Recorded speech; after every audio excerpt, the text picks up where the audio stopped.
Well, So welcome to the Show Boys podcast. Here tonight with you is myself, Pixel Nick, the Pale God, and Father G, the Bitcoin noob. Hey, Father G, how are you this evening? I'm wonderful. Wonderful. I think it's supposed to storm, isn't it? We're just, I guess, I don't remember that being the month of June, almost July here in Ohio. But yeah, just rolling thunderstorms like it's Florida. It's 90 and just, chance of thunderstorm all the time. But it doesn't. It's mostly sunny and hot. I don't know. Yeah, it's You a know, weird. I you don't know remember what's June's being like this at all. no. I Just mean, I hot. don't know. It's like this for you too, but like since I'm in my basement all day for Mm-hmm. work, I have no idea what the outside world's like. There could Yeah, be same. a hailstorm. It could be a tornado. I wouldn't know. I yeah. Just working. Everyone complains about the heat, but I work in my freezing basement all day because just setting the house at like 75 still means it's freezing down here. The Yes. upstairs is like melting. Are you? Um, Do you have a 2-story? yeah, Yeah. So it's probably pretty hot up there. yeah. It gets warm. But we bump it up during the day because one, I would be an icicle, and two, it runs so hard all day. I I was watching when I was editing the last video. You were talking about wearing your hoodie outside Yeah. for like a couple of minutes and then going back in. Like my wife will be out there with the kids and stuff and be complaining about how hot it is, but I go out there and I'm like I got to thaw out. It's like letting life return to my body from being in my ice box down here. um at a computer all day, your hands are getting cold because all you're doing Yep. is typing, minimal movement. Yes.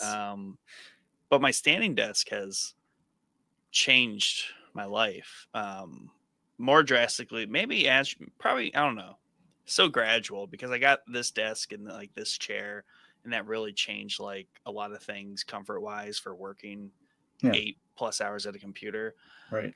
But I was still having issues because I'm still like crunching and still like sitting all day, so It like kills your posture. Yeah. yeah, so Yeah. but like getting a standing desk is like, I don't know, it just really fixes so many things. And now I know exactly like where my problem point is, like on my body. Hmm. So I'm getting that worked out now. But yeah, a lot of those problems I used to have kind of gone away, and it's just really from sitting all day. It's just so not good for you, I guess. Right. We're Sitting. meant to be active, but Yeah. Yeah. Being sedimentary. No, it's a rock. Just stationary all day stationary. Yeah. is not good. Not good at all. I usually like run up the steps a couple times a day, and I feel okay. Yeah. But like I noticed like my back, Yeah. like, and then trying to like when you like overcompensate, it hurts even worse because you're Yeah. like your body's so used to slouching. Gotta get the stretches in. Yeah. Gotta learn all the stretches to keep all that loose, not getting tense and tight. Yep. It's It's hard not working at a fun. computer all day. It's hard work, man. Tonight's topic, gonna be a little different. Gonna be something new and interesting. Hopefully educational. Hopefully non-divisive, because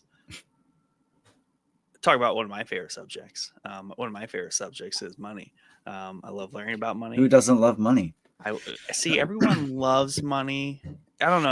I'll try to think of a really good analogy here. Everyone loves money, right?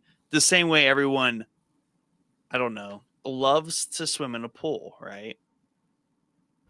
Now, how much fun is it to swim in a pool versus own a pool, right? Owning a pool is a whole different ball game than swimming in a pool solely. That's a good Also, point. or maybe a boat, right? Everyone loves being on a boat. How fun is it to own a boat though, all the time? Because it takes work and it's It not always does. fun.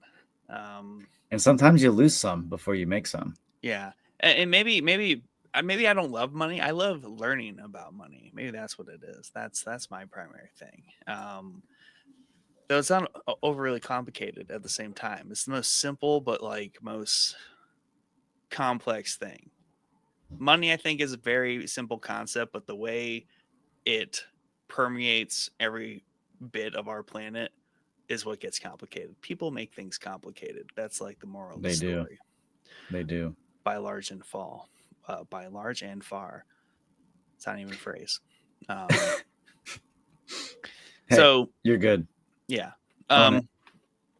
But yeah, yeah, I recently have been on a pretty, pretty not intense, but like very kind of when you start like connecting dots, especially a lot of dots that you have. So it's like just connecting, reconnecting actually a lot of different concepts that everyone's like pretty familiar with or aware of, but it's like reconnecting them to re-understand them a bit differently.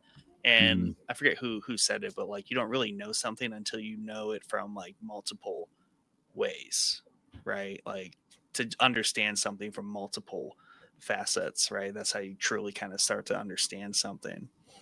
Um, but yeah, and I've always said this about money, and this is like one of I think people's biggest mistakes about money, um, in using it and understanding it is, to me, money is part of like a trinity, right?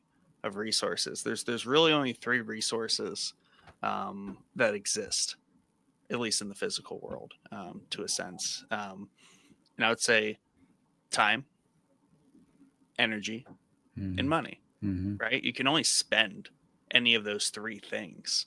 Um, I would like to find a fourth if someone could invent one, right? Like maybe there's like a spiritual currency you can spend and afford. I don't know, but like at least pragmatically, like those three things in my mind are the Trinity, and I think people misunderstand or misplace value on on any of those three things, um, improportionately. And I believe it's more of a balance of those three things, or just be aware that they are very interchangeable.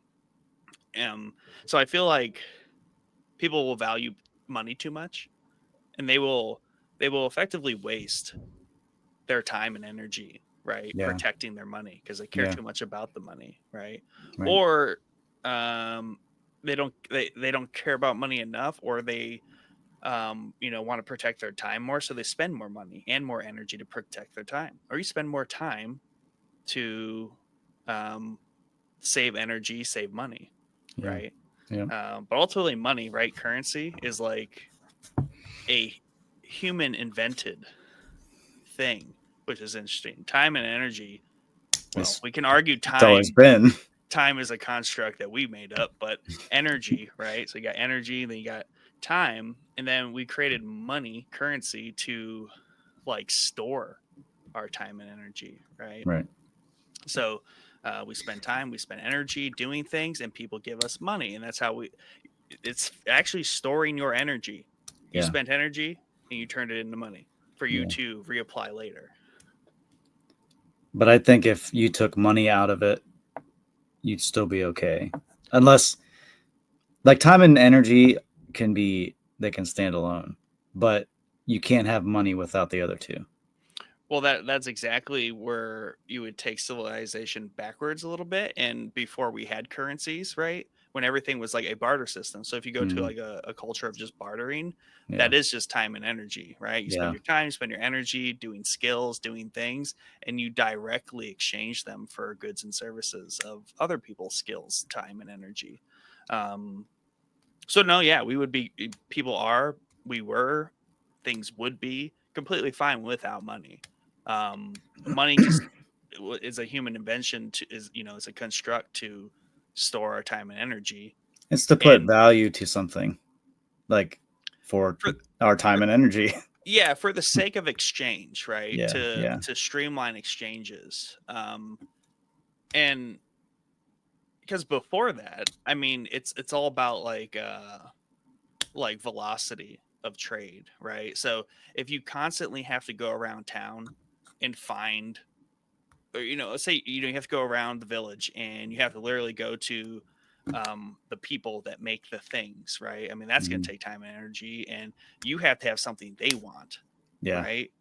And what if you don't have something they want because you make YouTube videos, and they make swords, right? They don't care about your YouTube videos as much. But the invention of currency allowed us to expedite our ability to trade across, Yeah.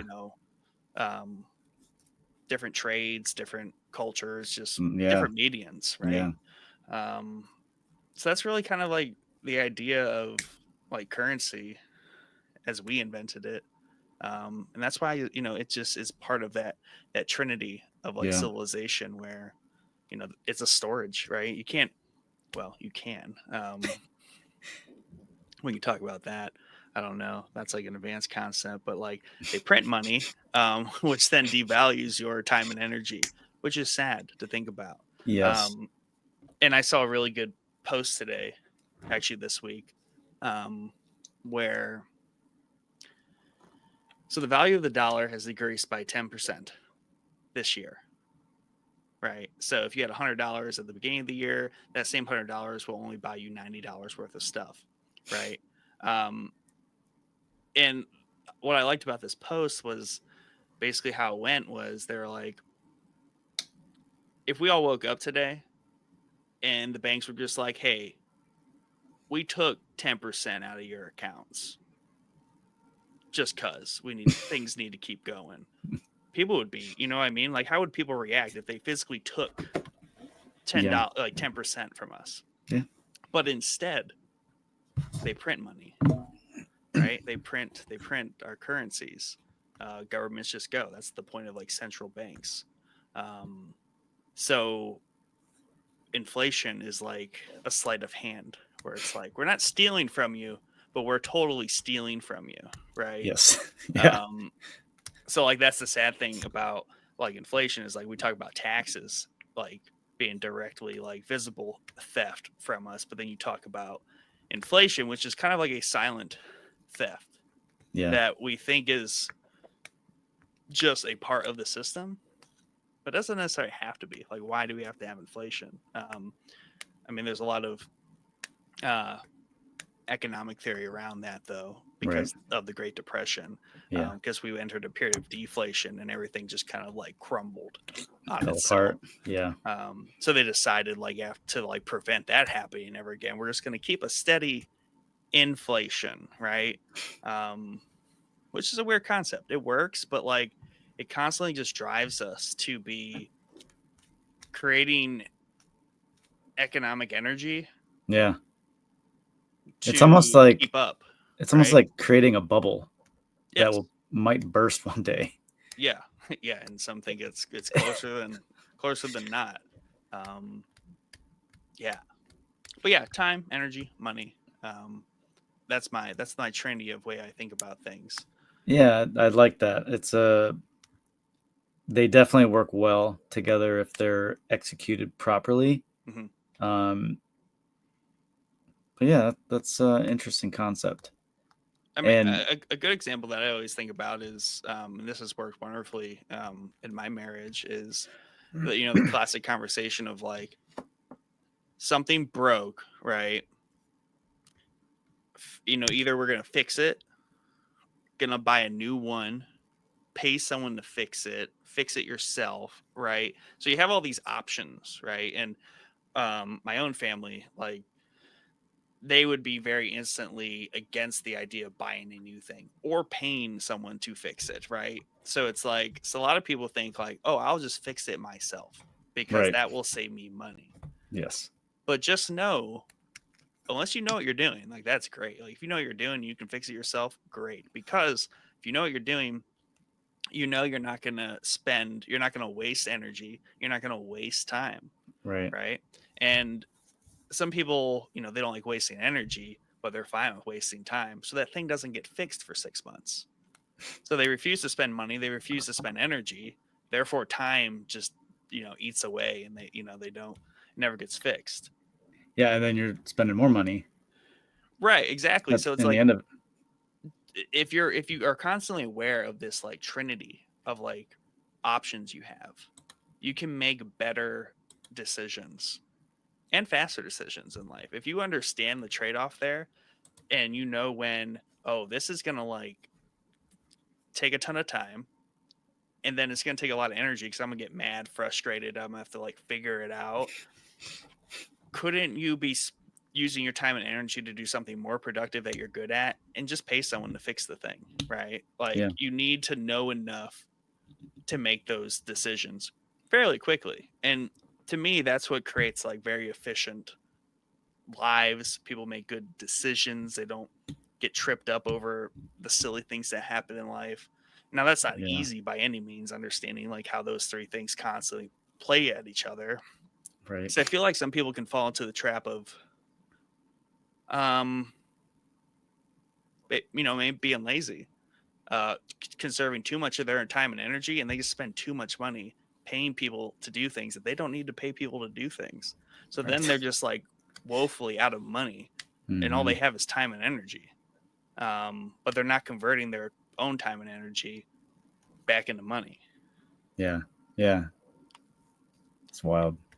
And as I say that, it reminds me of something Mike told me earlier this week because we were talking about fasting. Hmm.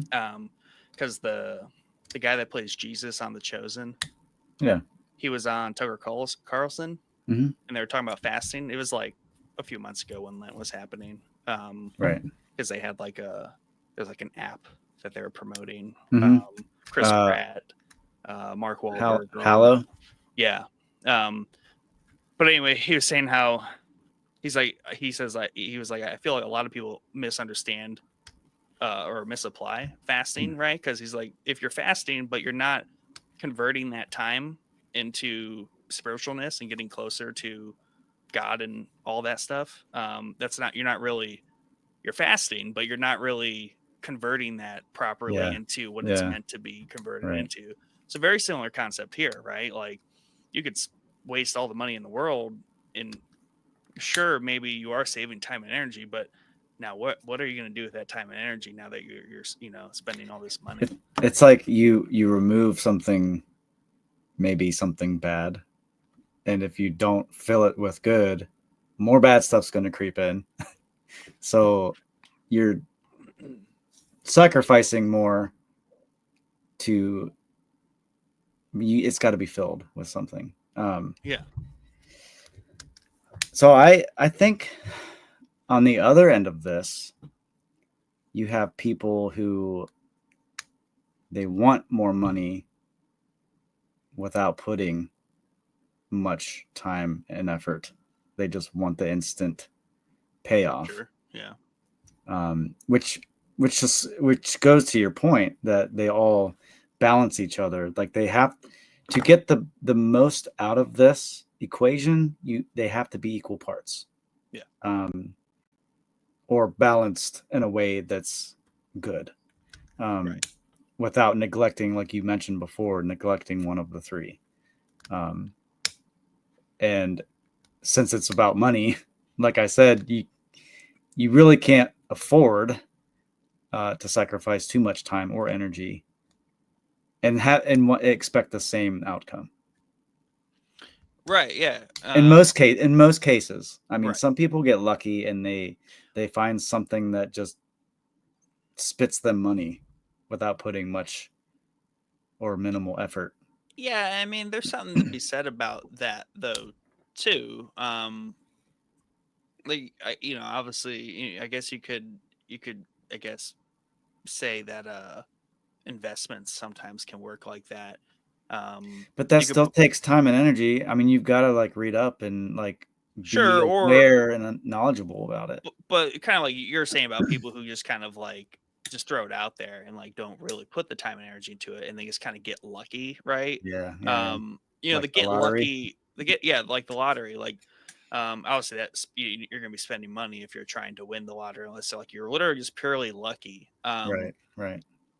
But at the same time, like even if like you're lucky and that money accumulates, are you still using your time and energy you now have effectively unlocked, right, by having that lucky streak, right? So now you have all this money. um are you just spending it? Is that money now just causing you more time and energy to have, right? Like those things just have to be in sync. And um it's crazy. there's another really good post that I saw where I forget what it was. Oh, they were talking. It was like investments, and they were talking about um, there's somebody with as much. There's somebody right now with less money than you trying to 10x it, right? Right. There's you with your amount of money trying to 10x it. There's somebody with 10x what you have trying to 10x their money. So Yeah. it all becomes very, I think the point was like, it's kind of not really important, like how much of it you have. The idea still persists. Yeah. Like you could have $100 and you're like, I'm putting all my time and energy to try to 10x this. I want, Yeah. I want $1,000. Well, there's probably someone sitting around with $1,000,000 trying to do the same thing, and they feel the exact same way as you. Yeah. There's no, their time and energy is nearly no different, in essence, than yours with $100 than theirs with $1,000,000. So I think it comes down to either peace of mind or contentment. Like that could be the fourth thing. Like if we're internalizing this, right? Like if I'm unhappy with the way things are in my life, Sure. Money's not going to fix that. No. But like if money can really have a lot of pull or whatever on a person. Like that could really mess them up if they have not much. But I think if you're in a good place, those three things could probably balance out even more. Because if you're good and content with where you're at, those things are more like a calm river instead of like white water rapids. Yeah, and I think that might go back to like understanding your personal like balance to have with those three things, because probably a lot of people get money and then they attempt to solve problems they have with that money when really they need to spend time and or energy fixing those things themselves, right? And Yeah. I think that's where people misplace the value in terms of what they should be using to do what in their situation, right? Yeah. Because maybe you should figure out how to fix the leaky faucet in your house as a homeowner than paying someone to come fix it every time. Yeah. Right? It's like how do Yeah. you better understand the things you ought to use energy on, things you ought to use time on, right? Things that you have to use money on. Obviously, someone with $1,000,000 can come along and make $2,000,000 really easily, right? Versus someone who has $1,000, they can make that into $2,000,000 as well, but they're going to take more time to do that, right? Yes. So maybe the trick was not simply just have more money to make more money. Obviously, that works, but if you have time, right, and that's the whole idea of like compound interest, right, retirement accounts, things like that, like starting from when you're 25 versus when you're 30 makes an Mhm. incredible amount of difference, because that last 5 years at the end, compounding for that extra 5 years you had at the beginning, is like $1,000,000 difference in most people's portfolios. Yeah.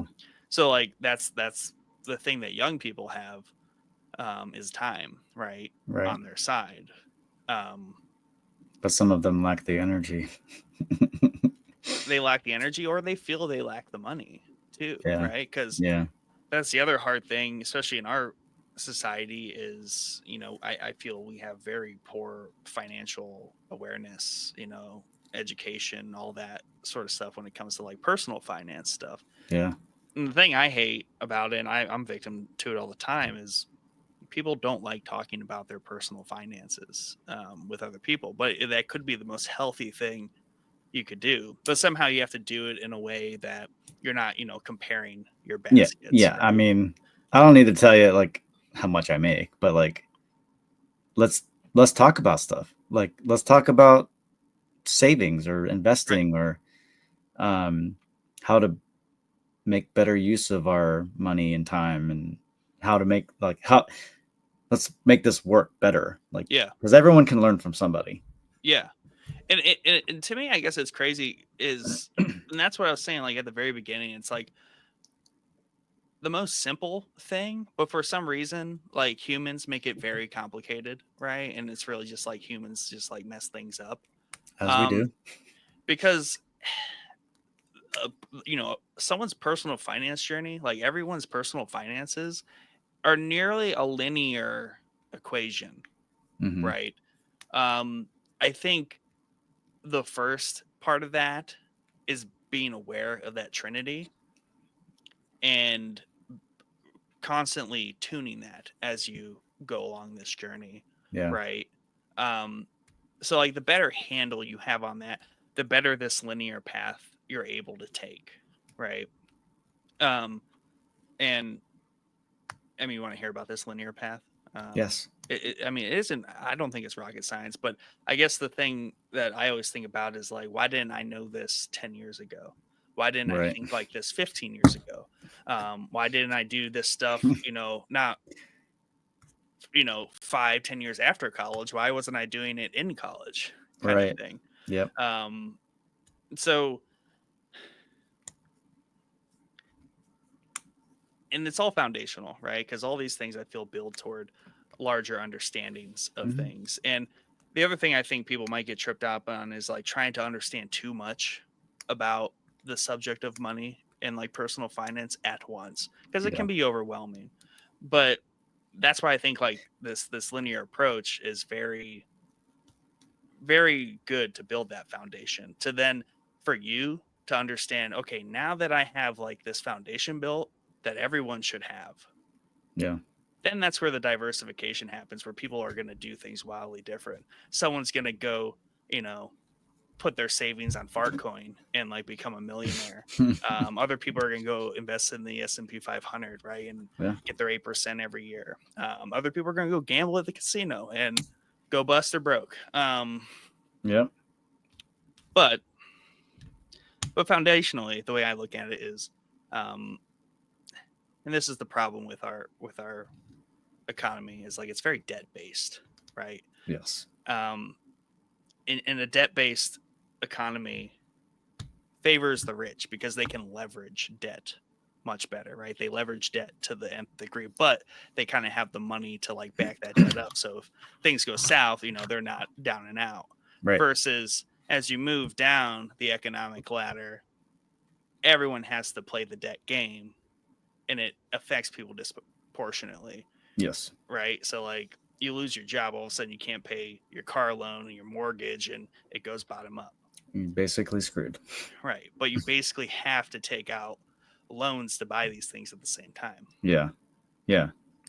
Um, so I say that because, from the jump, unless you're like really well endowed and understand this or you're well set up to where maybe your parents bought you a car, you don't have to have a car payment and things like that. Yeah. Um, but even if that's all in play, this stuff still applies. And the main thing to overcome is a savings account, surprisingly enough. Like to have some sort of savings Hmm. present in your bank account, not just to the point where you can say, I don't live paycheck to paycheck. Maybe I live, you know, 2 paychecks out, right? Like, Month to month.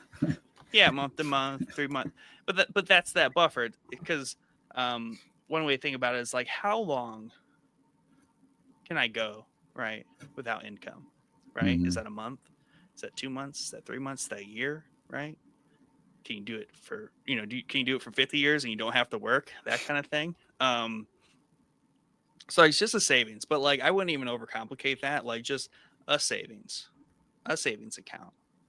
Some portion of your income is going toward a consistent savings account, right? Yeah.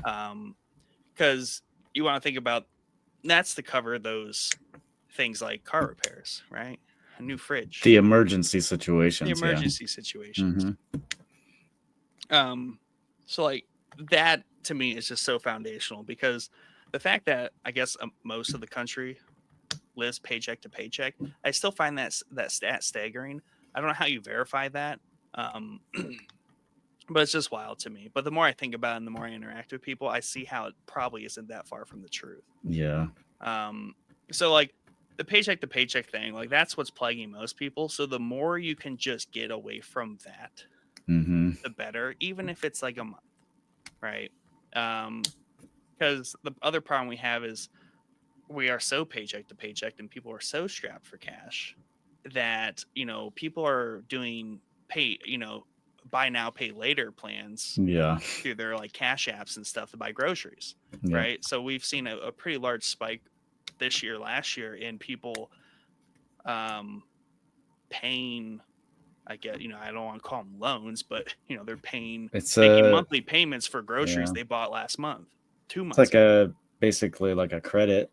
Yeah, or even like the cash advance stuff where you go to a cash advance spot and they give you your next paycheck now for 10% off the top or whatever, all that kind of stuff. So the more people that get pressed into those situations, Yeah. the worse it is. And the sad thing is now with our phones, they I forget, it pops up for me when I buy, through Google Pay. Hmm. So like Apple Pay and all that, they have the whole buy now, pay later thing. Yeah. Obviously, for the most part, it's 0% interest initially, but what they want you to do is build up a little bit of a debt there, and then they let the interest kick in, and now you're paying more for that You're paying. Yeah. already expensive things. Yeah. And that's like I've met people who are like, oh, I don't, I just pay. I like to pay like a fixed amount on my credit card every month, and just keep the balance. I'm like, and just pay the statement. Like, don't think of credit as like something you have access to. Like, credit's just a vehicle. Credit cards to me are just a vehicle to divert spending.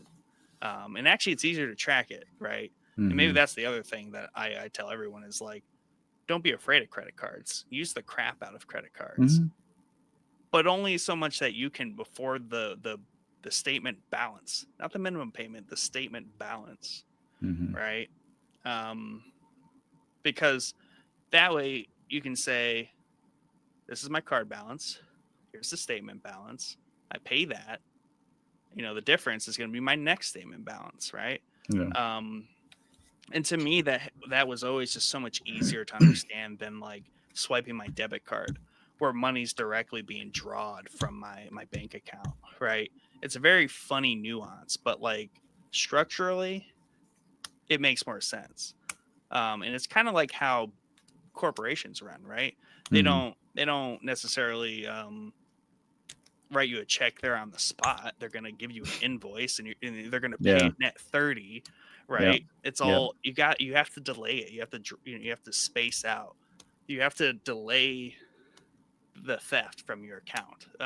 People Right. taking your money. Um, yeah. So yeah, getting off that is the huge thing. Just starting to do a savings of any degree is important, just to like have that habit there. Um, Savings, use credit cards, right? Not debit cards. It's also more secure for you as well, Yeah. because Yeah. if someone gets your debit card information or steals your debit card, You're like screwed. you can't really get that money back. It's much more difficult than saying, hey, this credit card transaction it's not me. Cancel it, right? Dispute it. Way better, way safer, right? So you Hmm. want to put distance between yourself and where you're swiping. Um, so yeah, does that make sense? Yeah.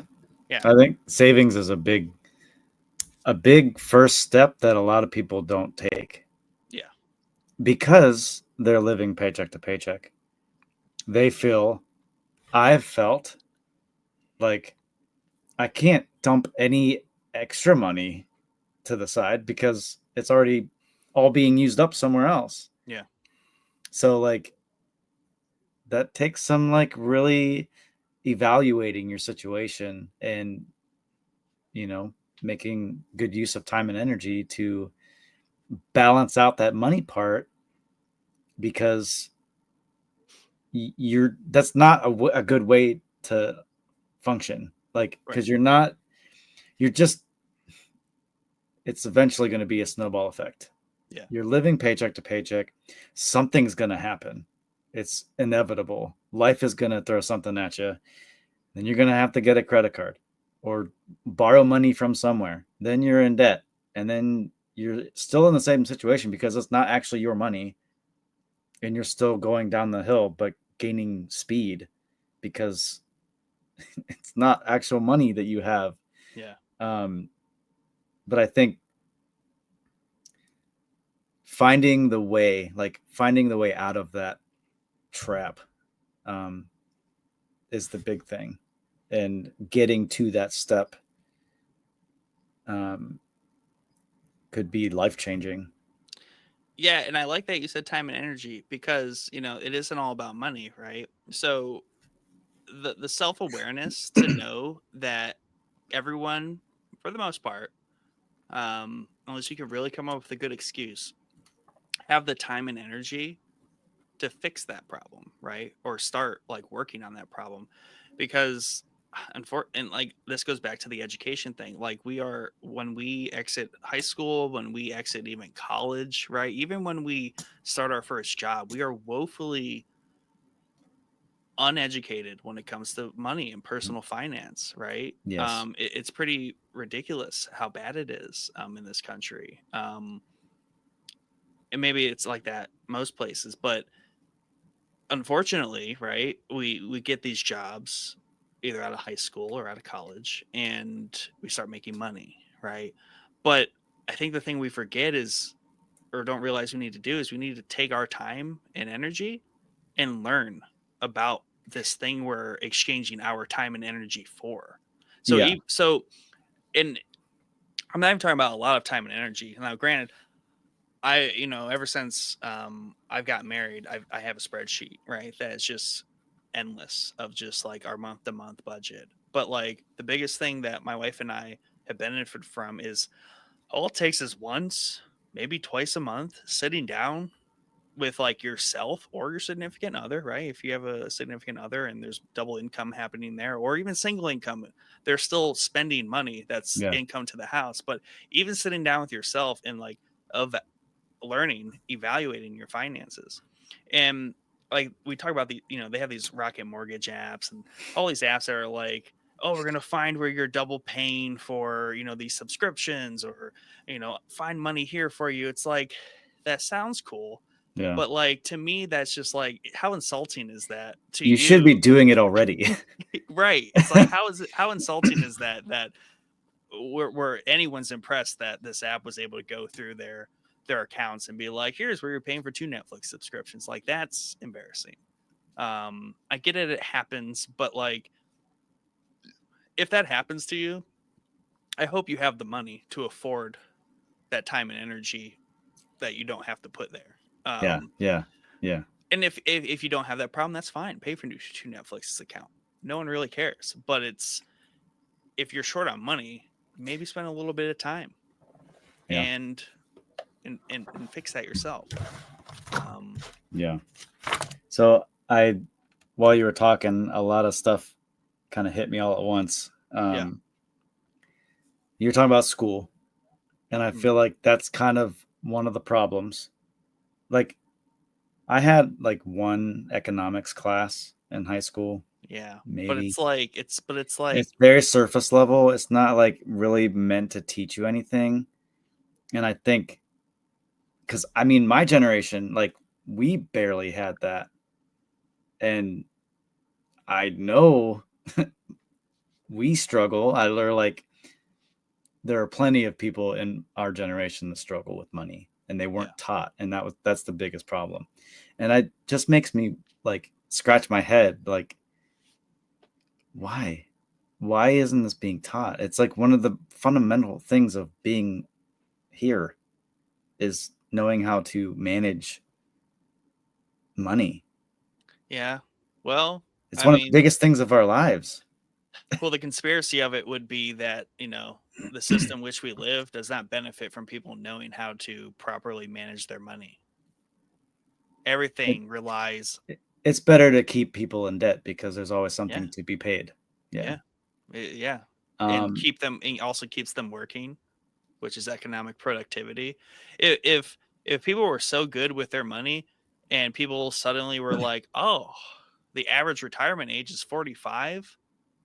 Who's gonna granted, that would be a lot more jobs for like a lot of other people, but like this is, and I'm not, and obviously I'm not saying like just starting a savings account is going to get you there, or just knowing a little bit about money is going to get you there, but you start to think about this world in which, what if everyone was just so thrifty and like um in tune with this Trinity, right? And could manage the money, everyone's money that way, and everyone was just so efficient that somehow started to scratch the idea of abundance in a country, right? Where we're not like, instead of working Yeah. till We're we're not 70 and now we're 65 and we're the not killing retirement age is ourselves to 65, work. right? Yeah.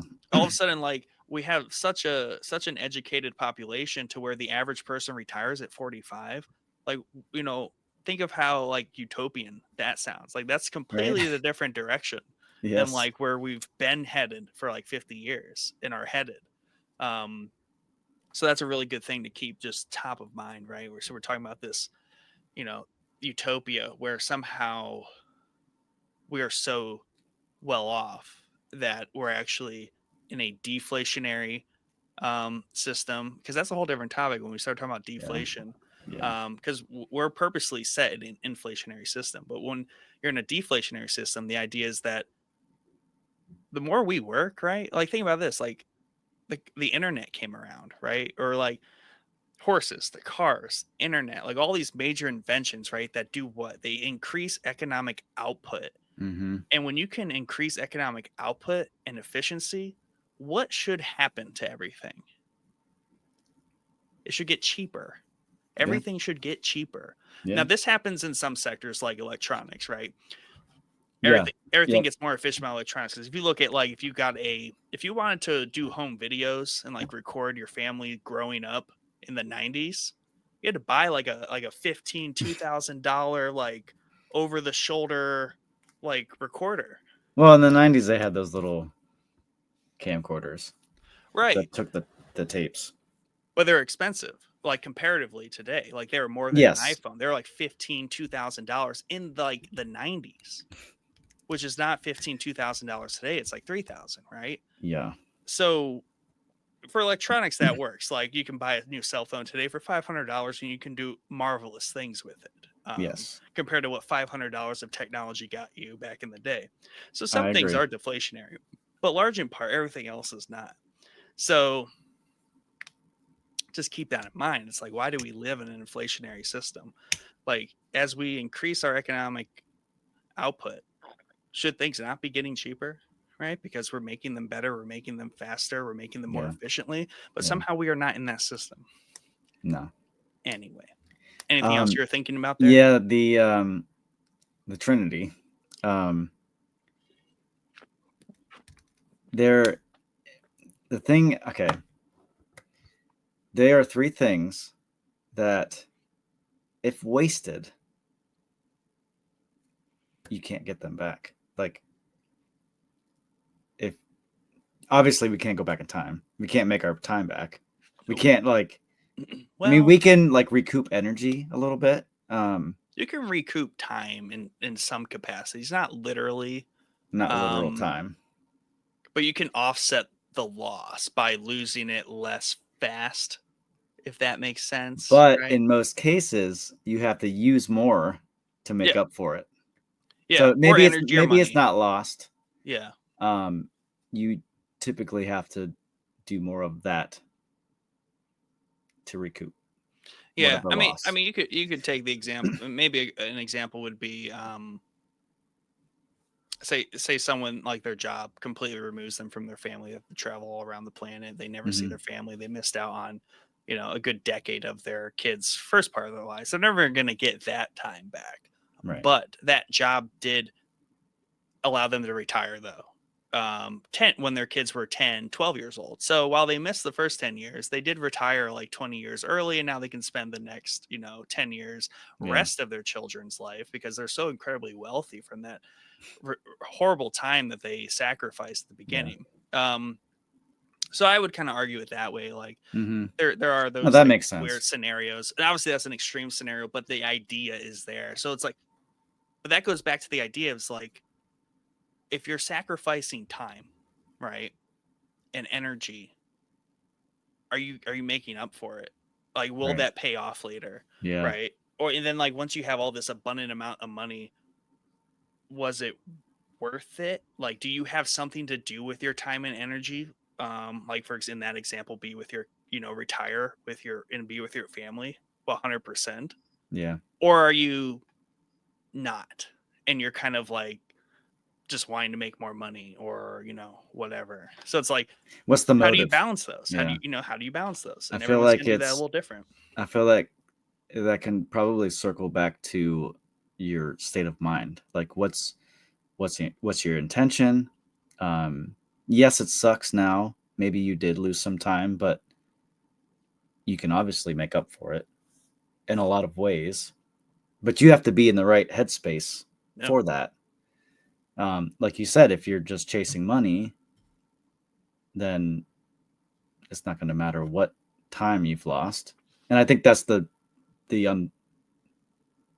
yeah, it's not balanced. So it's not going to work as efficiently as it would if it were balanced. So unbalanced, you sacrifice things that you shouldn't. Where if you were to balance that, learn how to effectively and efficiently use these three tools, um, you'd be a lot happier person. Hmm. Yeah, and maybe that's like the other unfortunate thing that's like completely out of any sort of like thing you can coach in a single anything is like, how can you just be at peace with yourself to like even focus on this stuff? Because And people have like, I don't think people are. I think that's yeah, why people chase money. yeah, right. But I mean, if they have the time and energy to chase money, they have the time and energy to like focus on chasing it and understanding like how to balance that. You know what I mean? It's like what keeps people from even thinking about that. Like they think they're chasing money, but are they really? And maybe that gets down to the point of like, you need to take the time to really understand money. And I think a big part of that is abstracting it and understanding that money is not a physical thing, right? Um it's something more abstract, like your energy and your time, right? Money can literally be anything that is universally accepted in exchange for your time and money. If I spend it, this is a good example, right? Any example, you spend your time and energy mining rocks, right? You, dad, need rocks to build your house. I have rocks. Yeah. That's money, right? It's Yeah. just it's just what you're it's a it's just turning your time and energy into a thing that can be exchanged. Yeah. Because there's no point in exchanging with yourself. Like if you just have a bunch of money but no one wants your money, is it really money, right? It's not. Yeah. So you It's wasted your true. time and energy in that sense. Yeah. It's placing value for Right. something. And I think that's what it really needs to be, is placing the right amount of value for each one of those things. Like they all have to matter to Yeah, and work. I think, and I always think about this, and especially recently on my journey here, is like in Batman, um, the Dark Knight, right? When Hmm. the Joker burns the money, the pile of money, that was so much cooler in 2008, and culturally, that says something about us because that was such a really cool scene in 2008. Yeah.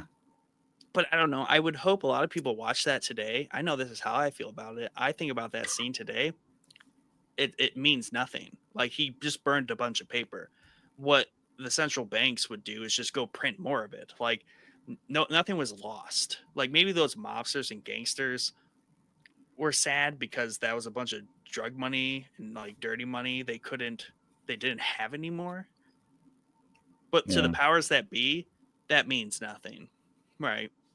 There are harder things in this world that would be better, right? Like if you Yeah. somehow were to vaporize like a stack of gold, That slightly would. more impactful, right? Yes. Um, But yeah, the paper money burning thing, like, completely pointless. Now, get it, if that was my money and that's where I stored my time and energy, that would Then be it would be upsetting. different. That Yeah. would be upsetting. Yeah. But from like a general like statement thing, like, ooh, burned a bunch of bad guys' money. Like, who does that hurt? Just the bad guys. Hurts no one else. The banks are going to print more, and everyone's going to be happy. Right. But yeah. Um, next thing. You ready for the next thing? I am. So yeah, the savings thing, right? Yep. Once you have some sort of like idea of a savings going on, debt, specifically bad debt. Bad debt is the Achilles, Yes. or is the arrow in your heel. Yes. And that, that is debt. And unfortunately, we have to use it at the outset in most cases, unless obviously you're well off and your family buys you a car. Yeah. Most cases, you got to buy yourself a car. And to do that, unless you have like 50 grand or 10 grand for a used car, maybe, right? Unless you paid in cash, you have to take a loan on that. There's going to be an interest rate on that, obviously. Same Right. thing with student loans, all of that, right? And this is what we start calling bad debt. Bad debt's anything with interest on it.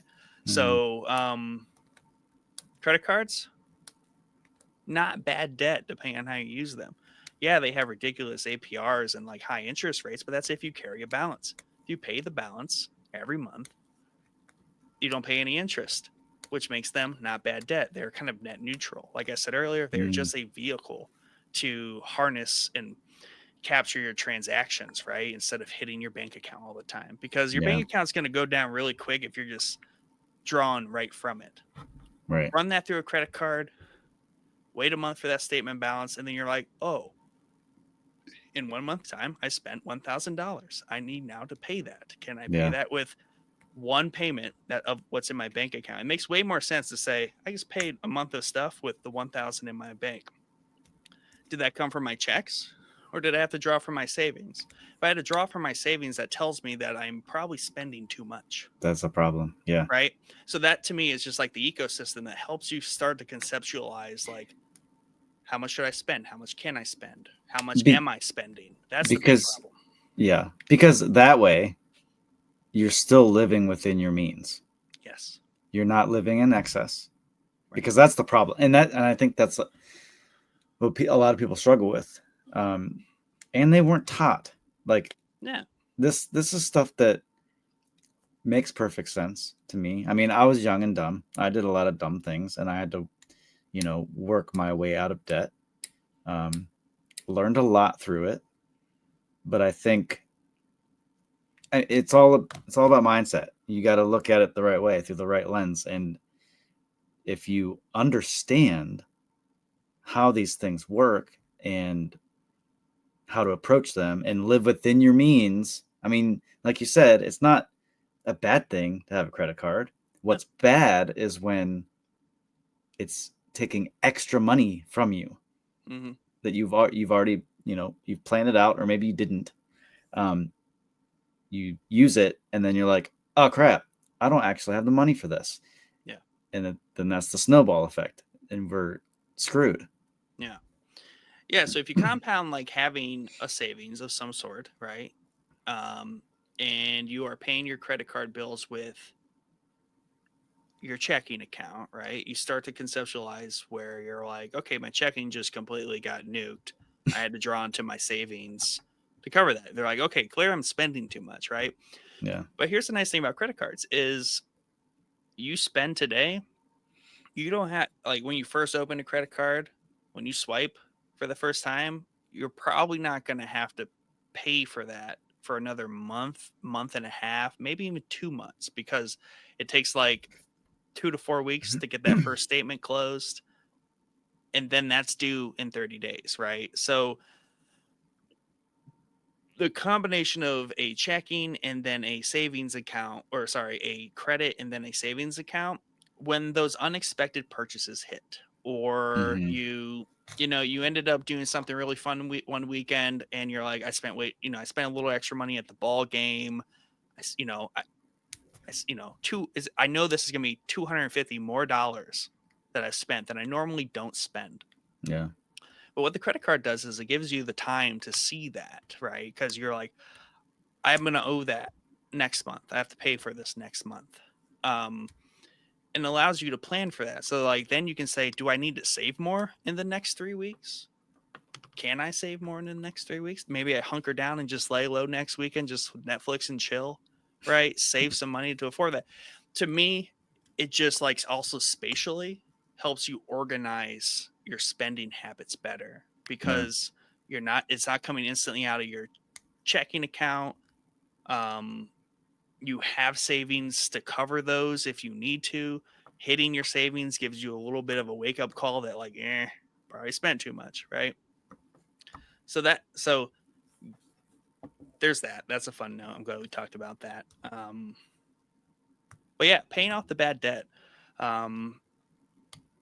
That's where you start to understand like, okay, now I have a savings account that I'm trying to tend to and grow. But I also have this bad debt, right? Like hopefully you're already paying down your bad debt because you're making your minimum payments on your mortgage, on your car, etc. But that's like productive bad debt, right? That's bad debt. Yeah. Like I said, we kind of have to take on, Yeah. right? You don't want to take on bad debt to where you have a monthly payment for your grocery bills. Like that's not great. Unfortunately, that's like a new like tier of like sadness financially for this country that we have people that are, financing grocery bills. That's sad. Yeah. So it's like, unfortunately, that's like I said, new tier. Like somehow we have to like coach people off of that, right? How Yeah. do we coach people to not even ever go there? That's like danger zone. It's Like like don't. it's like they're inventing ways to like They are. No, put they literally themselves in are a bigger inventing hole. ways to take money from you, and also drive you deeper into that hole. Yeah. There's an entire theory on all that could be discussed someday.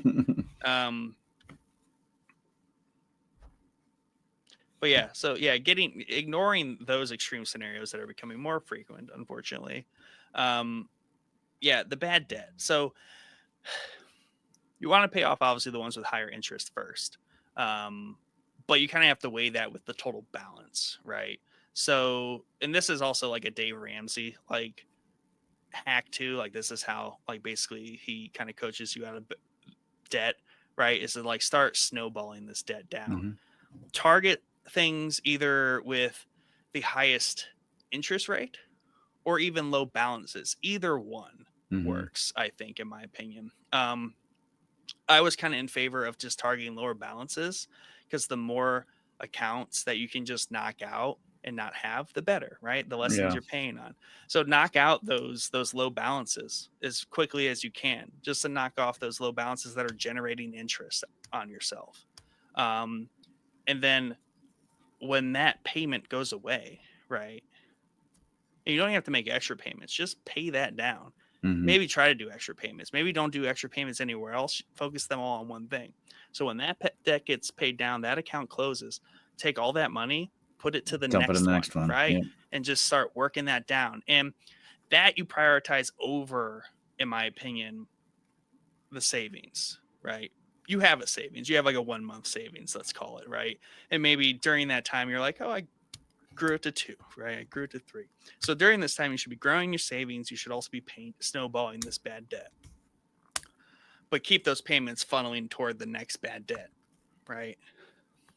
Now the trick about this, and this is actually kind of a hard part, is you have to kind of sit back and map out that debt and understand that you're not going to do this in a year. It might take you 5 years. It will take time, right? Yeah. But that's why it's the payoff starts though. When you start knocking these accounts off and you start getting past them, it feels good. And then you start feeling like you can either start like really snowballing and just keep hitting those accounts. Depends on how many you have. Yeah. But for me, it got to the point where it's like, all right, student loans, blah, blah, blah. Pandemic happened. They are super paused, right? All that stuff. Your mortgage, right? So student loans, mortgage, those are likely very large debts with, depending on when you got them, for a lot of people our age, they were lower interest rates. Like, so like Hmm. mortgages before 2020 were all mostly before 4%, which isn't horrible, right? Our student loans all ranged between like 2 and 6% with an average of like 3 to 4. So not horrible stuff. So high interest rates, just get those out, right? Work them down. So once you're kind of down to like a mortgage and like some student loans, you can you breathe on that. And in Hmm. my opinion, I shifted toward the idea of the emergency fund, not the savings, the emergency fund, which can double as your savings, right? It depends on how Right. you just factor it, but like a true emergency fund, right? So where you're saying I can damn near cover anything that life throws at me for a modest amount of time, right? Yeah. Um, like for example, you lose your job, and because you're very in tune with what you spend, you know how much you spend per month, so you know how many months you can survive without a job, right? Yeah. And obviously, it's nice you can constrain your spending during that period of time, anyways, and stretch it out further. But it's like a true emergency fund where you can lose your job, your car can break down, you can afford an expensive repair or even buy a new car, right? With a hefty down payment. Granted, Right. you're opening a new credit account with some bad debt there, but you're able to put half down on the car Yeah. or more than, more than the minimum. I don't even know if there is a minimum these days for down payments on cars. Um, but anything like that. And like a true emergency fund, that's like this evolved. It's like the evolved savings account. You have your savings account, then you cast out your Pokeball, and it evolved into an emergency fund. That's how you can think about it. For all you Pokemon lovers out there. Yep, Mike's gonna be like, "Oh, dude, I know what that is." Yeah, that makes sense, man. Yeah, does that make sense? Yeah. Yeah. Yeah, This is stuff I wish I would have known earlier in life, right. like post high school, because I went to college, Yeah, and then I made a lot of bad choices in my life, and probably finally ended up dealing with it like maybe a decade ago. yeah, That's a long time to be swimming in bad choices. sure. But it's impressive you've been swimming out of those choices for 10 years, and like that makes Yeah. and Yeah. you see the benefits of that. Mm-hmm. Never too late to start, but you always wish you started earlier. Time. The weird thing for me is that I had a lot of good, I would say okay habits from my family growing up. My family was always very cash heavy. Like they believed in Mm-hmm. paint. They didn't believe in like credit cards and like debt. They'd rather like have cash and just hold it and then buy a car with cash. Yeah. Right. So it's weird because when I went to college, my best friend would always tease me. He'd always try to get me to spend money because I just had this fun thing where paycheck from the grocery store was like if I got a little extra hours, maybe like 250, right, a week. So I would try to spend just whatever I made over 250 or whatever I made over 200. I would just try to spend. That's all I would spend for the week. And I would Mm-hmm. shoot to, so as soon as so basically I was saving like $200 a week, and then I would get to like $1,000 and just put that in the bank, right? So by the time I went to college, I had 7 grand in my savings account. Um, but what I did was I didn't have a job when I went to college, and I had like a year of no work, and I kind of used that as my emergency fund. So like that concept applied, but kind of in reverse. Obviously, I think I was doing okay things with my time and energy by going to college and not having to work and worry about balancing that. Um, but I always think it's funny how I was like, I technically had an emergency fund first, and then I like retired to college, and then used up my emergency fund, and started working in my second year. Yeah. So like good habits, but even if you have good habits, you have to apply them in like Yeah. a healthy way with other complementary healthy habits. So, I mean, um, I'm pretty sure my family still, they're like just cash junkies. Like, I think they just sit on like savings, but it's like you need to compoundly do. things, right, to make that even better. Like, don't Yeah. just have a good habit of saving money. Have a good habit of doing more stuff with that money than just Right. having it sit, right? That's kind of a different topic, but I always find that interesting. But yeah, yeah, start a savings, use credit cards, get rid of bad debt, It's always build an emergency fund. it's a moving thing. You got to keep it moving. You Yeah, can't stop. You can't sit. You can't hoard it. right. Um, it's got to be used. Or that's like people that are like, oh, I got a bunch of savings, but I still have student debt. Well, it's like, I mean, is that savings doing something more important than paying off that student debt?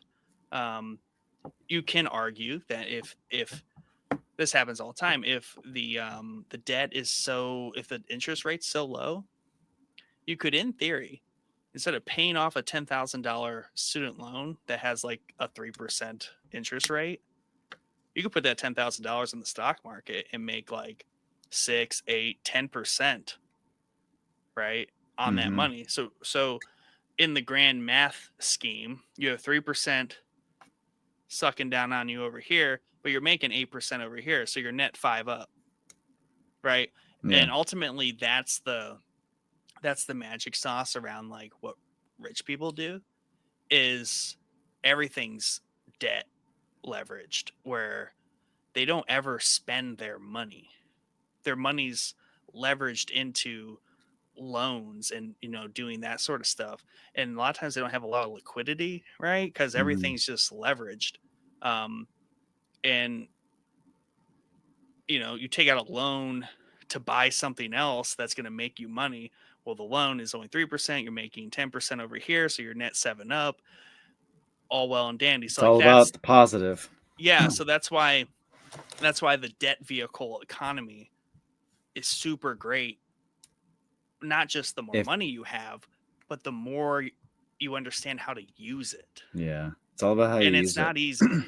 It's Right. very complicated stuff, and there's risk involved, obviously, but like if you have the assets to back up the risk, you never like get left high and dry. But most people don't have assets to back it up. Right.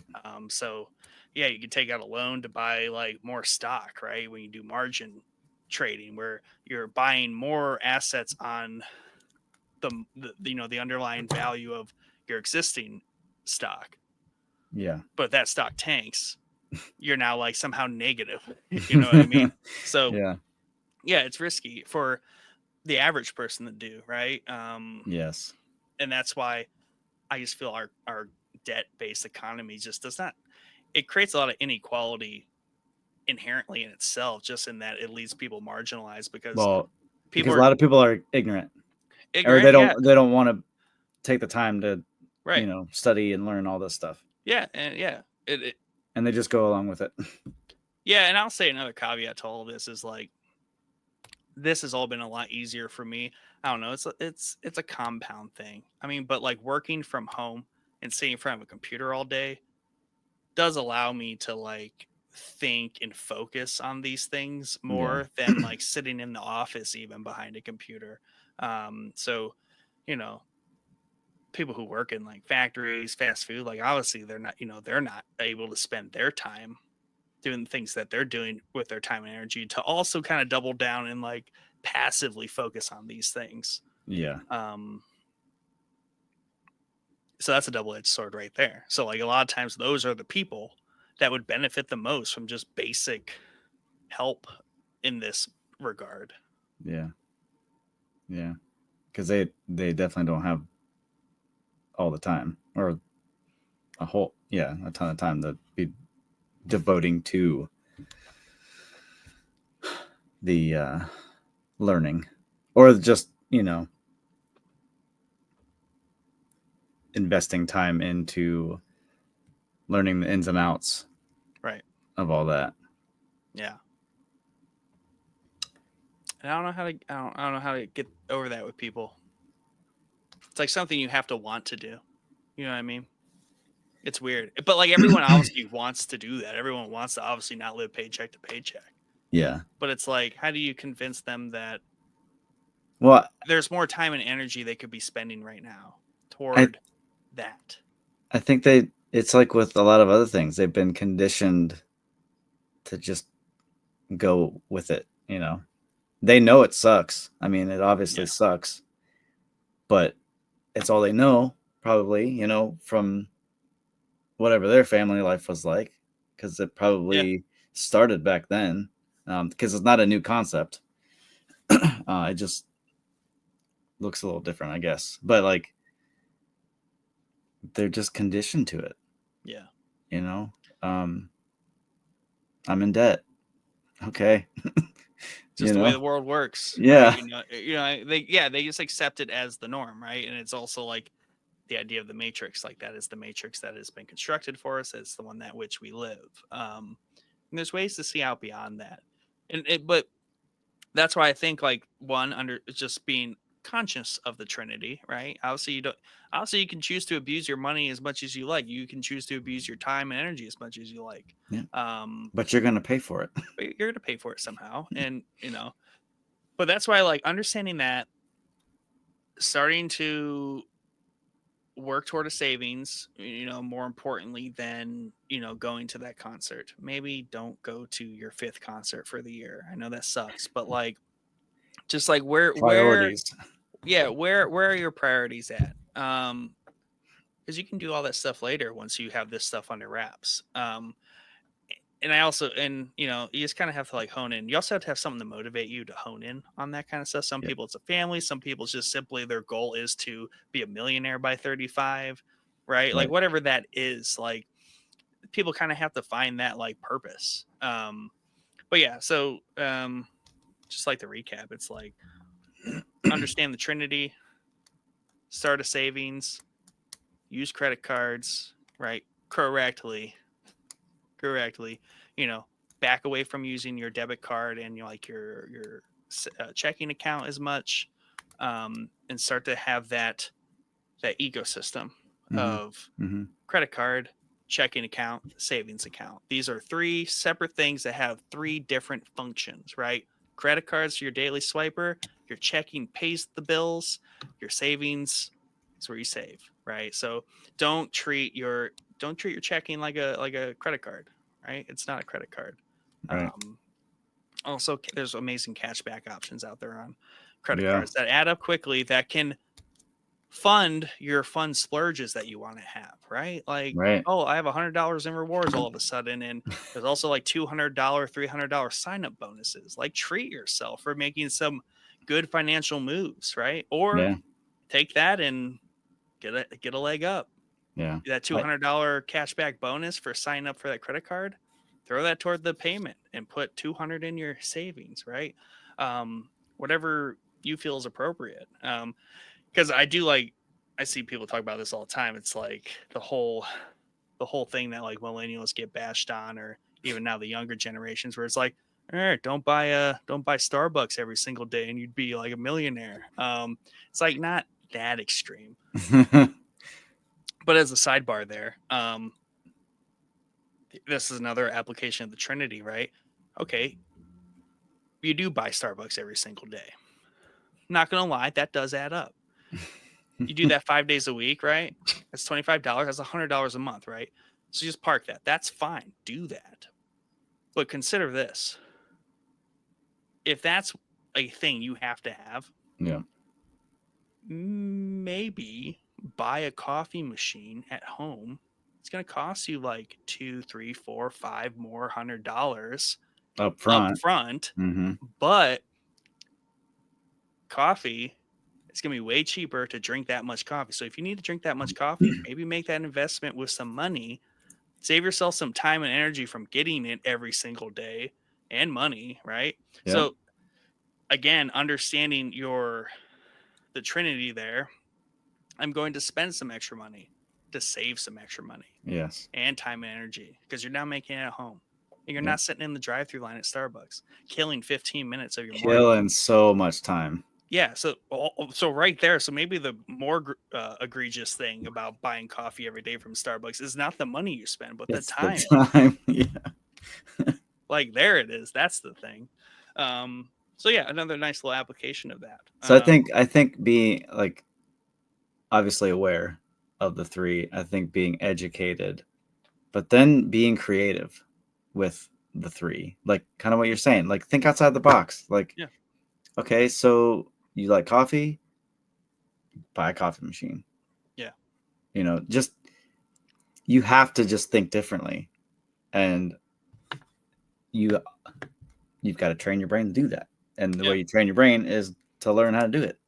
yeah, yeah. And that's there's a great account on Instagram. It's his name's Budget Dog. He's a CPA and he talks about a lot of just like money hacks and like different ways to like arrange your money and like be more financially savvy. Um, but I was listening to um, a thing he was doing, and when people say budget, they automatically go very negative, and they're like, "Oh, what all the things I have to cut out of my life, right? Like all the things I have to constrain and spend less." It's like, no, that's not what a budget is. A budget is merely understanding the money in and the money out. That's all a Yep. budget is, right? Yep. Your budget is simply just however you spend. Yep. From there, once you understand your budget, you can then adjust your spending habits, Right. right? Don't just think of a budget as like a spending habit, like Nazi breathing down you, where it's like, oh, you hit the coffee cap this week. You can't get it Friday. Sorry. No, that's not what it is. Budget is not a list of like totalitarian restraints on how you can spend money. Continue to spend money, but be aware of it through your budget to Mm-hmm. then change your habits, right? That's how you kind of approach that. Um, but yeah, and then yeah, get that savings going. And once you kind of have that again, that trinity of your credit, savings, checking. So once you have the trinity of the money, energy, time, tackle the trinity of your credit, savings, and checking. Get Mm-hmm. those in sync and working. Then build toward your start hitting that bad debt. Snowball that bad debt down. That's the Dave Ramsey thing. Like just Yeah. crush that bad debt. Then somewhere in that blend of crushing all that bad debt, build that emergency fund, right? Because this is the magical thing that I'll end this all with is once you build that emergency fund and you are sitting there and looking at whatever you're using to track it, maybe you're just looking at your bank account. You're like, man, my savings account, I know I spend 3 grand every month. My savings account has 15 grand in it, right? That's 5 months that Yeah. I can just, and that's 5 months I could lose my job, and I have 5 months to find a job, and nothing's wrong. Right. I don't lose my house, I don't lose my Yep. car, I'm good, right? Your life can still be sustained. Yeah, Yeah. exactly. And that's what it's really about. You're trying to sustain your life. You're trying to preserve the order of your life, right? Yeah. You're Yeah. the harmony of your life to where the domino, just because like the job domino falls, it's not going to hit all the other dominoes down. That's what you're trying to avoid. You're trying to avoid a reset every time something bad happens. So your car gets like totaled, like you can 15 grand, you might wipe out your emergency fund a little bit. But at least you can afford a good down payment on a car, and you probably had obviously if you still have that bad debt open, maybe you're just swapping your credit card payment or your car payment out for a new car, whatever. Um, but then you're at least all you're back is I have to rebuild my emergency fund. That's a way better problem Yeah. than all the other things. So once you're sitting there and hopefully nothing bad is just randomly happening to you all the time, right? And I like to think that if you have these collection of trinities in hand, and maybe if you add another trinity on there too for a little extra like guidance from above, um, things aren't just like constantly bad happening to you and you have a little bit of a handle on your life and you're making like good decisions and all that stuff, what happens is you have this emergency fund, you have very few, if not no bad debt other than like a mortgage and a cool car payment. Obviously pay that car off as quick as you can.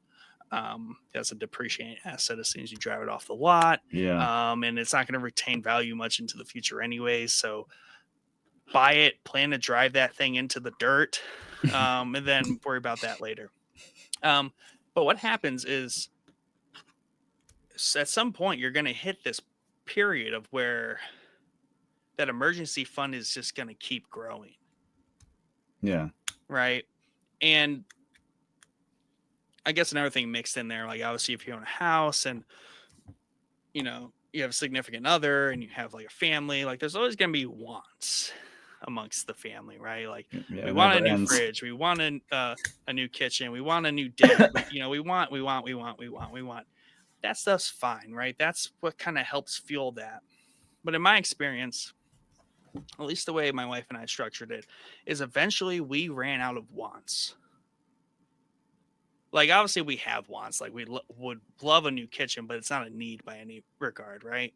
Right. And and through all those other habits that led you to the point you're at here, hopefully you have a little bit of like self-awareness, be like, what's more important, like the next thing beyond this emergency fund, or you know a new deck, or whatever you want to call it, a new repaint the house, I don't know, Right. or a new roof. Maybe you need that or you want that, but at some point you start to your wants and even your needs will be outpaced by the growth of this thing.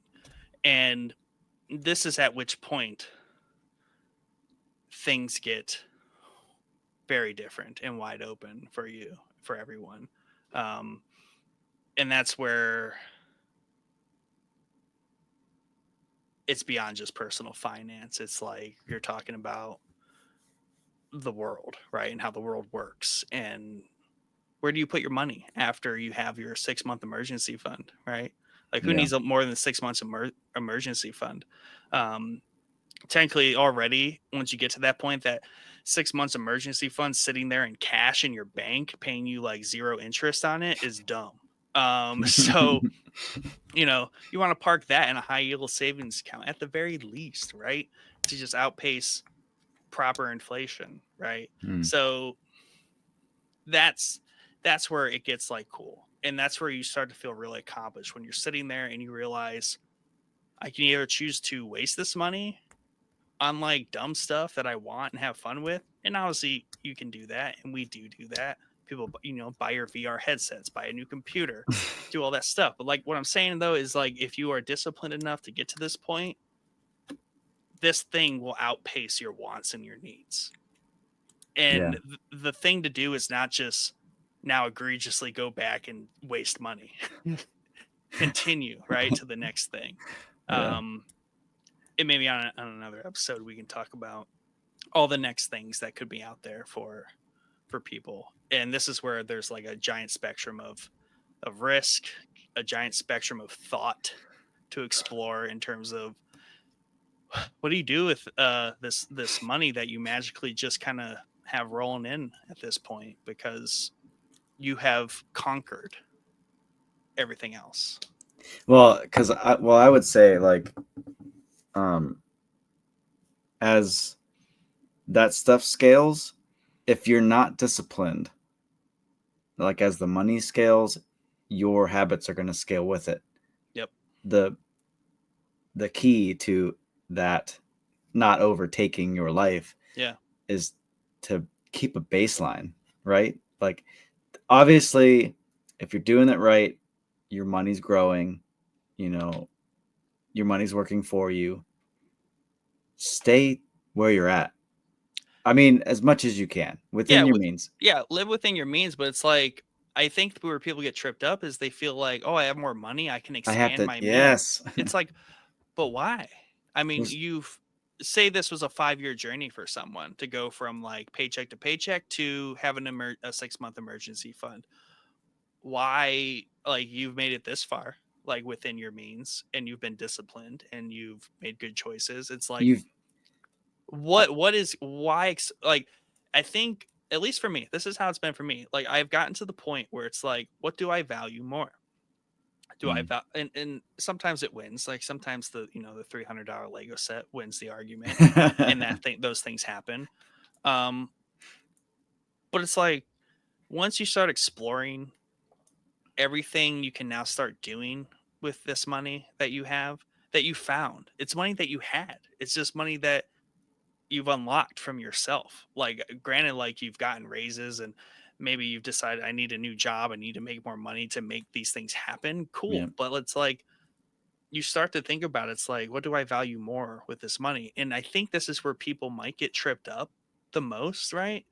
And this is where they can easily just like fall back or maybe stagnate. And I even think it's like a lot of stagnation where people are just like, I'm just saving. Like, now I have 50 grand saved and it's just a bunch of cash in my bank. Like, this is dumb. What do I do with it? It's like, Gotta spend it. you can spend it. There's plenty of things to buy out there. Yes. But it's like, you need to continue the education and continue the journey to understand all the things you can buy with that money. Right.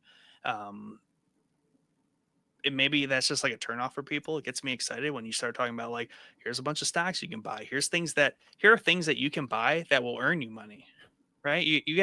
There's people who love dividend investing, because the more dividend based stocks you buy, because dividends are stocks that pay you out monthly, quarterly, right? So Yeah. imagine that, like, you are now taking your money, putting it somewhere, and that money is making you money. So like, I mean, so I've got Coinbase Yeah. for crypto, and there are several that have an APY. Yeah, you can So stake you them. can, yeah, Yeah, you take park them. advantage of that. Yeah, those are a good like direct translation to like a high yield savings, except for the underlying assets can obviously reduce in price, and then you lose money there. But like high yield savings, like I have Capital One, they do a 3.6 now or a 3.8, right? Which, if you have cash and you don't know what to do with it, or it's your emergency fund, park it there. At least you're making money every month. Yeah. It's going up a little bit, right? Yeah. At least enough to keep up with how much they print and how much they steal from you through inflation. Um, Right. but yeah, exactly. Like, whether you're buying crypto, whether you're buying stocks, like, they pay you back. There's options. Yeah, they could also buy options and like lose money or make a lot of money buying and selling options, but that's a whole different No, I conversation. mean, I know. Yeah, yeah, yeah. we Yeah, I know what you're saying. Yeah, there's options, and I think, and maybe that's where people get turned off, because like that's just not what people are into. But in my personal experience, I mean, I'm a hyper nerd and I love numbers and money, and I always have. So it's just like my natural thing is like, when I got to that point where it's like, ooh, 6-month emergency fund, that's awesome. That's a good feeling. But it's like, yeah. I'm not just going to be like, now it's a 7-month emergency fund. Now it's an 8-month emergency fund. Now it's a 12-month emergency fund. It's like, no, no, no, no. The goal is 6 months, right? Or the goal Yeah. is whatever you're comfortable with. If you Right. are confident that you could lose your job and get a new job in 3 months, 3-month emergency fund's fine. But I'm even at the point where it's like, wherever I put that money, though, I can sell it pretty easily if I needed to. Yeah. It's not like it's gone. So like, even keeping cash is like kind of bugging me sometimes. So yeah, it's so like, to me, just that my natural inclination is like, what's all my options for getting rid of this money? So like, at this point, it's like, if you like spending, this is a great point to be, because like, go spend it on like some stocks and like crypto, whatever. Like, Yeah. spend that money. But Wow. the trick is you're not spending money and it's disappearing, it's gone. You're spending money and somehow it's hopefully growing. Yeah. So that's the whole addictive journey that it is. But I mean, it doesn't have to go that far. Like, if you just want to get to a 6-month emergency fund, and you're like, I'm good. I would love it if half the country was were able to get to that point. That would make a significant I'd be happy if change. everyone properly used credit cards, checking, and savings accounts. That would be enough for me. Yeah.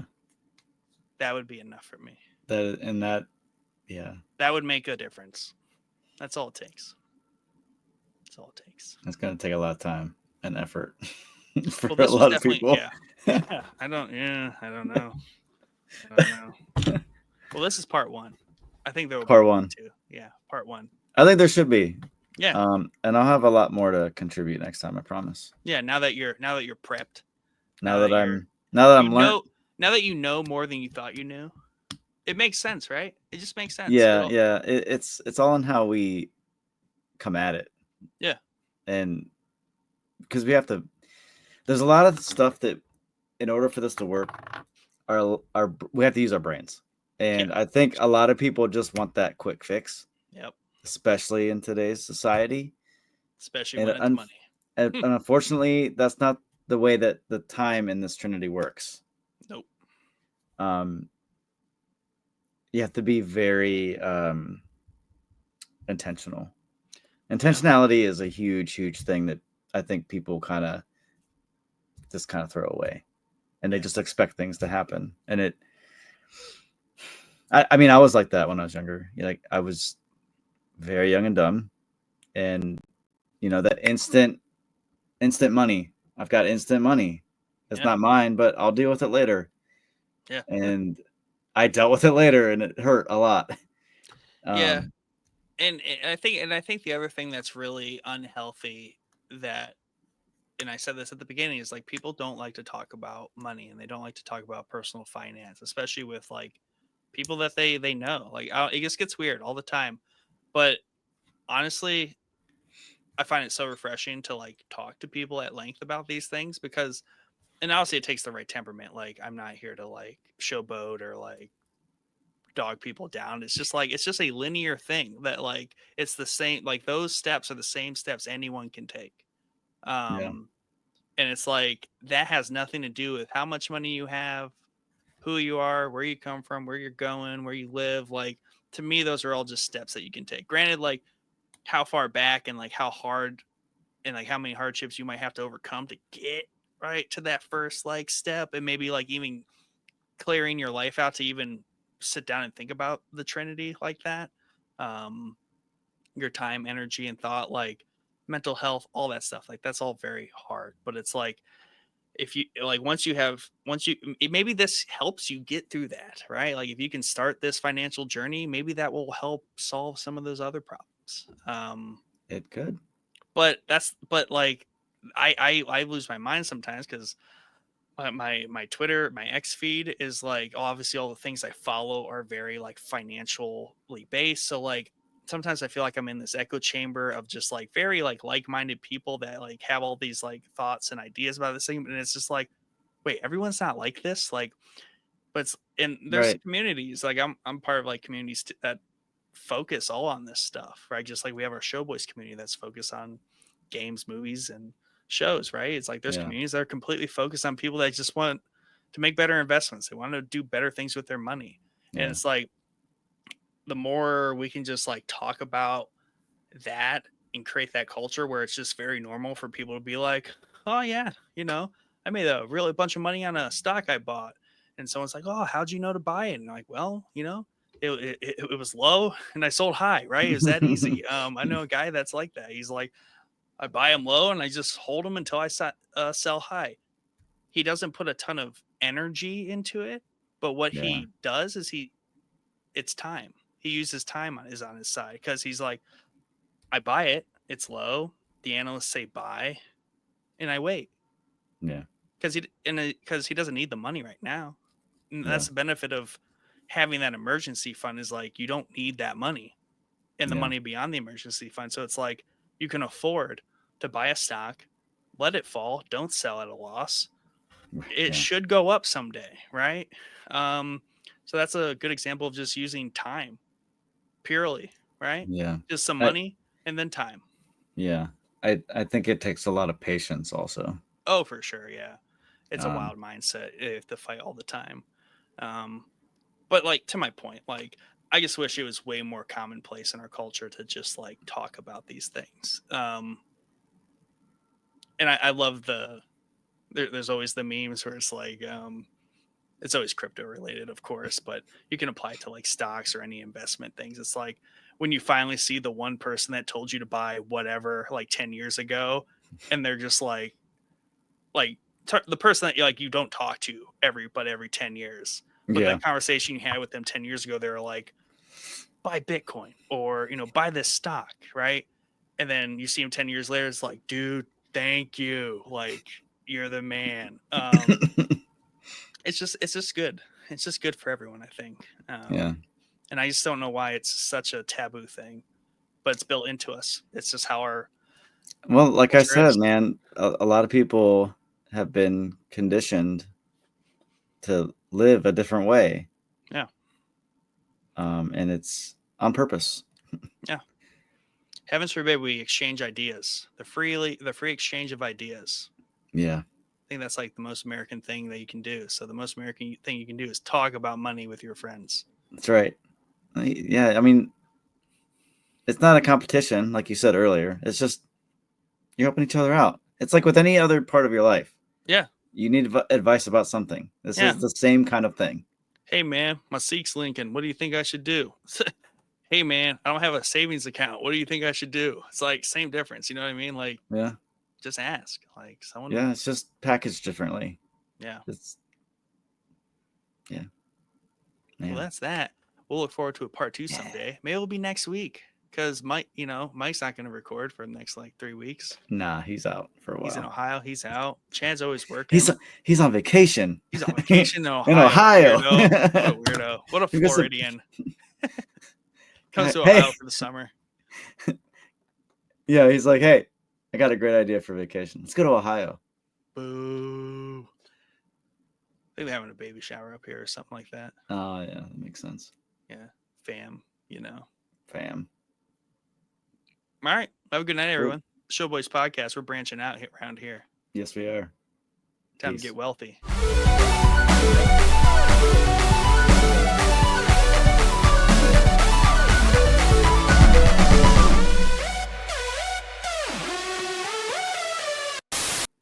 Get rich. Get rich or save money. Save money. Get rich or die trying. Buy an espresso machine. Don't buy a Starbucks. Down with corporate coffee. Yeah. Fuck What he said. Starbucks. What he said.